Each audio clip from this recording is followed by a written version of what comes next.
కా ఈ ట్రీజర్ గురించి మాట్లాడాలంటే మన కిరణ్ అబ్బవన్ గారి గురించి మాట్లాడాలి. మన కిరణ్ అబ్బవన్ గారి ఈరోజు బర్త్డే సందర్భంగా మనకు ఫిలింకి సంబంధించి పాన్ ఇండియా లెవెల్లో రిలీజ్ అవుతుంది ఈ ఫిలిం విత్ ఆల్ లాంగ్వేజ్లో. సో ఈ ఫిలిం అనేది మనకు ఆ బర్త్డే సందర్భంగా మనకు రిలీజ్ చేస్తారు ట్రీజర్. సో ఇంటర్వ్యూలో కూడా మన కిరణ్ అబ్బవన్ గారి గురించి మాట్లాడాలంటే చాలామంది చాలా రకాల క్వశ్చన్స్ అడిగారు అండ్ సాలిడ్ రిప్లైనే ఇచ్చాడు చాలామందికి. సో నేను అది ఈవెంట్ గురించి పక్కకి వెళ్తే ఫస్ట్ ట్రీజర్ గురించి మాట్లాడుకుందాం. ట్రీజర్ అనేది నాకు ఎలా అనిపించిందంటే బాగుంది, అంటే ఒక మంచి వైబ్స్ అనే ఉంది ట్రీజర్ అనేది. సినిమా కనుక రిలీజ్ అయిన తర్వాత నార్మల్గా అయినా మంచి వైబ్తో హిట్ టాక్లా మంచి ఒక నార్మల్ కలెక్షన్స్ వెళ్ళిందంటే ఇక కిరణ్ అబ్బవన్ గారు ఆపడానికి ఇవ్వలేరు. మనకు ఫస్ట్లో వచ్చిన మన కిరణ్ అబ్బవన్ గారి ఫిలిం ఏదంటే రాజావారు రానివారు. సో సెకండ్ వచ్చింది మన ఎస్ఆర్ కళ్యాణ్ మండపం మనకు సినిమా వచ్చింది. సో ఆ సినిమా మంచి హిట్ అయింది. సో ఆ రేంజ్లన్నా ఈ సినిమా మంచిగా ఆడాలని నేను మనస్ఫూర్తి. సో ఇది పక్కకు పెడితే ఫస్ట్ మన ట్రీజర్ గురించి మాట్లాడితే ఆ ట్రీజర్ చూసిన తర్వాత నాకు ఒకటే చెప్పాలంటే విరూపాక్ష వైబ్స్ భయ్య, నిజం చెప్తున్నాను.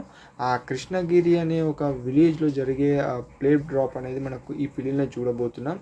దట్టు మన కిరణ్ అబ్బవన్ గారి క్యారెక్టర్ గురించి మాట్లాడుకోవాలంటే ఐ థింక్ ఒక పోస్ట్ మ్యాన్ అని నేను అనుకుంటున్నాను ట్రీజర్ చూసిన తర్వాత. సో బ్యాక్గ్రౌండ్ వాయిస్ ఒక వ్యక్తి అంటుండు మన కిరణ్ అబ్బవన్ గారికో లేకపోతే ఎవరికో తెలియదు, అంటే అవతలుండే వాళ్ళ లెటర్ నువ్వెందుకు చదువుతున్నావు, నువ్వు ఎవర్రా అనుకుంటూ ఒక బ్యాక్గ్రౌండ్ వాయిస్. సో అక్కడ ఇంట్రెస్టింగ్ పోర్షన్స్ వచ్చినాయి మన కిరణ్ అబ్బవన్ గారికి అండ్ ఫైట్ సీన్స్. సో ఓవరాల్గా ఇదంతా బాగానే ఉంది ట్రీజర్ గురించి చెప్పాలంటే. అండ్ ఇంకా గాడ్ రిఫరెన్స్ చాలా చూపెట్టారు ఈ ట్రీజర్లో, లైక్ హనుమంతుడని. సో అలా కొంచెం చూసారో లేరు. అండ్ మన కిరణ్ అబ్బవన్ గారికి ఏదైనా పవర్స్ పక్కకు పెడితే అంత పవర్స్ ఏం చూపెట్టలేరు, కానీ ఏదో మనకు మిస్టరీస్లో అయితే ఉన్నది. అండ్ ఆ విలేజ్లో జరిగే ప్లే డ్రాప్ అనేది మన కిరణ్ అబ్బవన్ గారికి క్యారెక్టర్కి కనెక్షన్ ఏందనేది మనం ఫిలింలో చూస్తామని నేను అనుకుంటున్నాను పర్టికులర్గా. సో ఓవరాల్లీ మన కిరణ్ అబ్బవన్ గారి ఆల్ లాంగ్వేజ్లో తీస్తున్న ఈ ఫిలిం మంచి హిట్ కావాలి అండ్ నేను అనుకుంటున్నా. అండ్ నేను చెప్పాలి ఏమంటే ఇదివరకు వచ్చిన మీటర్ అనే సినిమా, రూల్స్ రంజన్ అనే ఫిలిం కానీ, లేకపోతే వినరో భాగ్యం విష్ణు కథ ఫిలిం గురించి పర్టికులర్గా మాట్లాడాలంటే అది మంచిగా ఉంటుంది. ఆ ఫిలిం కొంచెం బాగుంటుంది, కొంచెం ఇంట్రెస్టింగ్ పోర్షన్స్తో నా ఫిలిం ఉంటుంది. అది ఒక యావరేజ్ విలువ నచ్చింది. సో నేను కమింగ్ టు అదర్ ఫీలింగ్స్ గురించి మాట్లాడాలంటే అవన్నీ ఒక నార్మల్గా నచ్చినాయి. సో అంతలా మన కిరణ్ అబ్బవన్ గారికి అంత స్కోప్ లేకపోయింటే ఫిలిమ్స్లో నేను చెప్పాలనుకుంటే.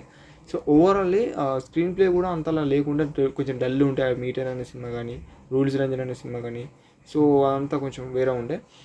ఇక్కడ మాట్లాడుకుంటే ఈ ఫిలిం గురించి మాట్లాడుకోవాలంటే కొంచెము కా అనే టైటిల్ కూడా అదేదో కొంచెం వెరైటీగానే ఉంది. సో మూవీకి సూటబుల్గానే. సో ఓవరాల్లీ ఎంతమంది వెయిట్ చేస్తున్నారు కిరణ్ అబ్బవన్ గారు ఈ ఫిలిం కోసం. అండ్ నేనైతే లిటరల్లీ వెయిటింగ్ భయ్యా చాలా డేస్ తర్వాత, అంటే 2023లో వచ్చిండు, మళ్ళీ ఇప్పుడు 2024లో. సో చూడాలి మరి ఈ ఫిలిం ఎలా ఉండబోతుంది ఏందనేది. అండ్ ఓవరాల్ సంబంధించి ట్రీజర్ సంబంధించి ఇది ఒక నా చిన్న రియాక్షన్ వీడియో. అండ్ ఈ వీడియో కనుక మీకు నచ్చినట్లయితే డూ సబ్స్క్రైబ్ అవ్వచ్చు అండ్ దట్స్ ఇట్ వీడియో.